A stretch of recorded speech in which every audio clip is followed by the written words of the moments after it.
All right, we are getting to the last section of chapter 10, and this is going to be about buffers. This one's going to be mercifully short. There's really not a lot of calculation to do. I don't think there's any, as a matter of fact. But it is an important subject because buffers are present our blood is buffered, for one thing, and you'd use a lot of buffers in when we're doing biochemistry. The idea of a buffer solution is that it maintains a pH by neutralizing small amounts of added acid or base. In buffers, an acid has to be present to react with any hydroxide added, base added, and a base must be present to react with any hydrogen ion that's added. So we're going to talk about how buffers work and describe them, how they're made a little bit. You know, when we talked about acid-base titrations, acids can be titrated with bases, bases can be titrated with acid, and what's happening is you're neutralizing the acid, and you're going to change the pH. Let's actually get on the whiteboard and show you a little bit of how this works. You see, if you have, we'll do a graph here. Let's say we have, pH from low to high. So this is down here. This is acidic. This is acid, and this is basic. Let's say you have an acid solution. So let's start here. Okay.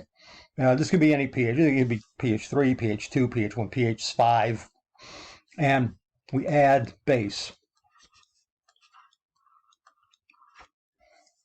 What you're going to see is as you add base, you're going to add it until you reach a certain equivalence point. We say you get the titration of hydrochloric acid with sodium hydroxide in the previous section. You get close to where you've got the equivalence point, and then this thing's going to spike, and it's going to ultimately level off. All right.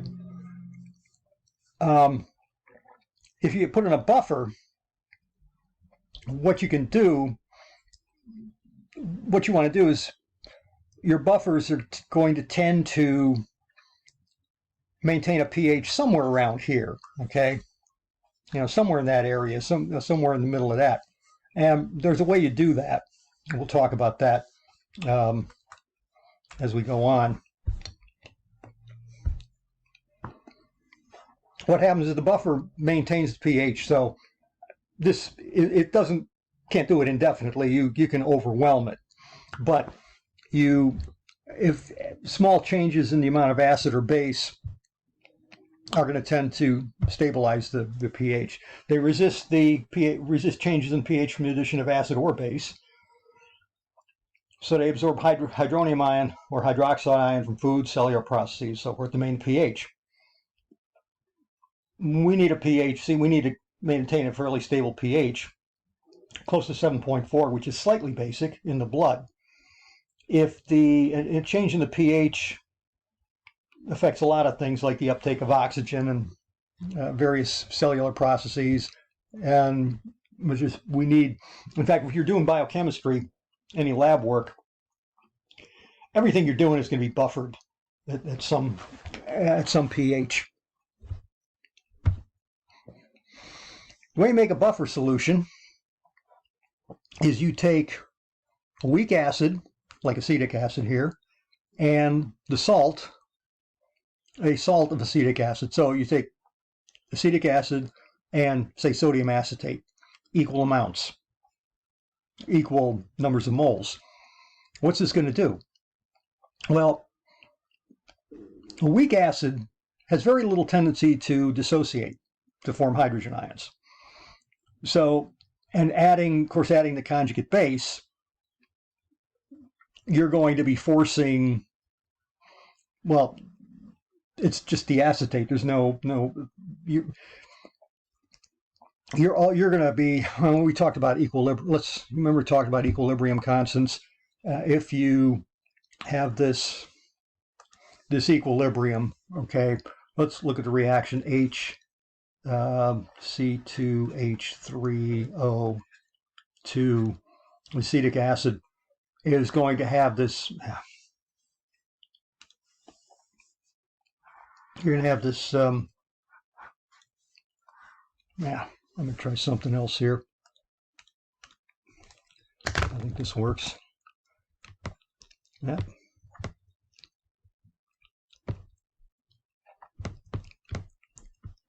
I can't draw an arrow too well.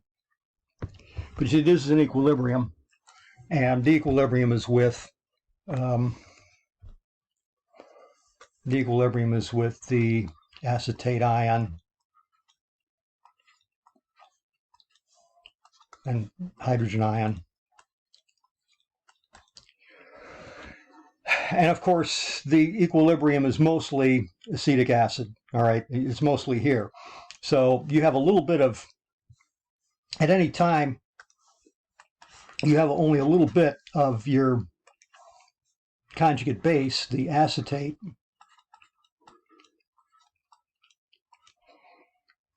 and a lot of the acid. Now, if you add a lot of this conjugate base here, the acetate, sodium acetate, you're driving this even further in that direction, the direction of the acid. So what's going to happen is if you add acid to this, well, if you add acid to this, you're going to, tie up some of this and a small amount of acid, but your pH isn't going to change much because this doesn't dissociate much.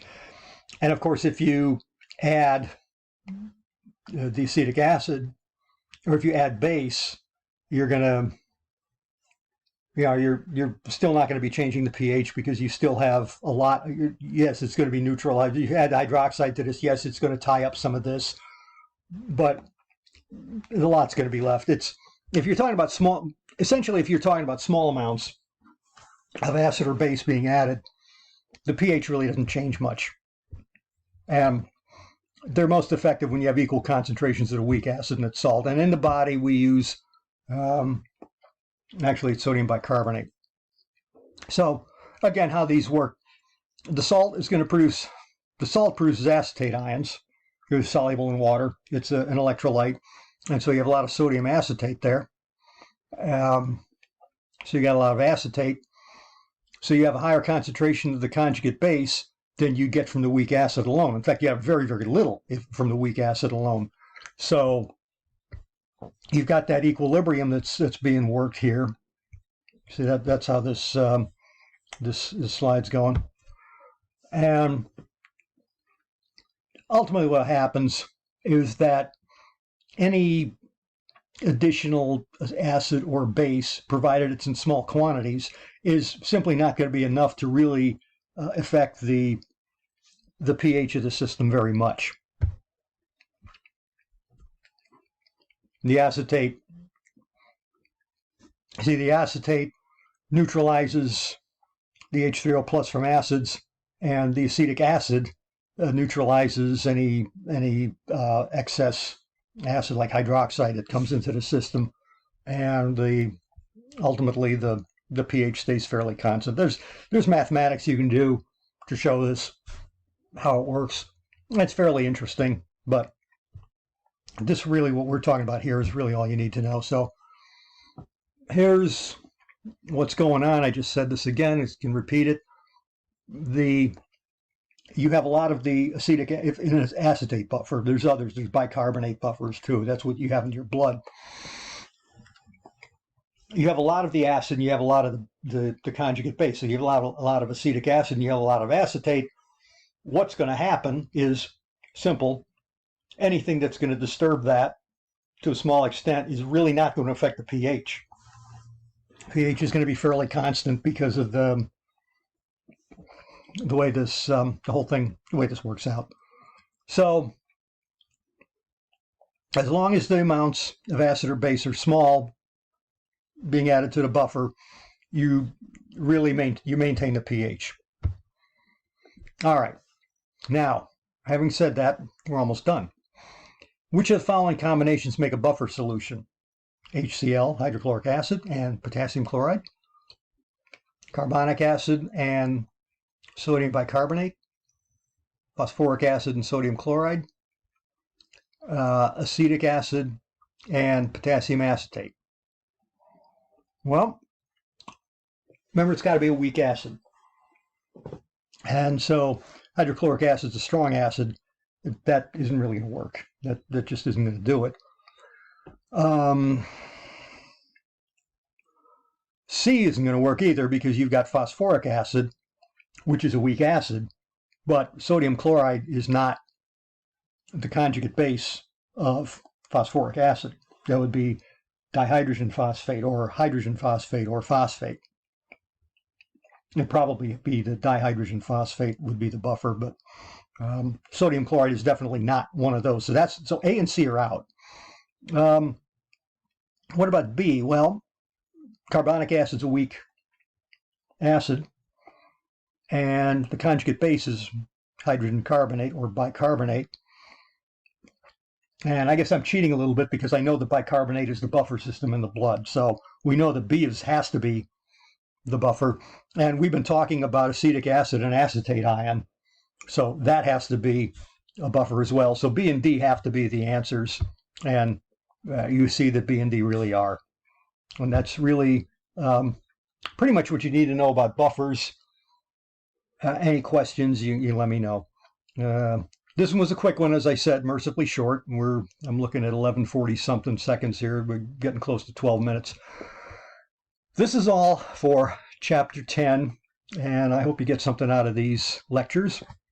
I'm going to be doing this. I think I might have my internet problem solved, but I'm still going to try to continue to do this as much as possible. Hopefully I'm going to be able to get to solving some problems this weekend, because I do want to get next Monday's lecture together. Obviously we don't have class on Monday, but I have to get the lecture together and record it and so forth. So I'll be busy with that this weekend, but at least I've got last Monday's lecture done, and we can move on from there. So have a good 4th of July.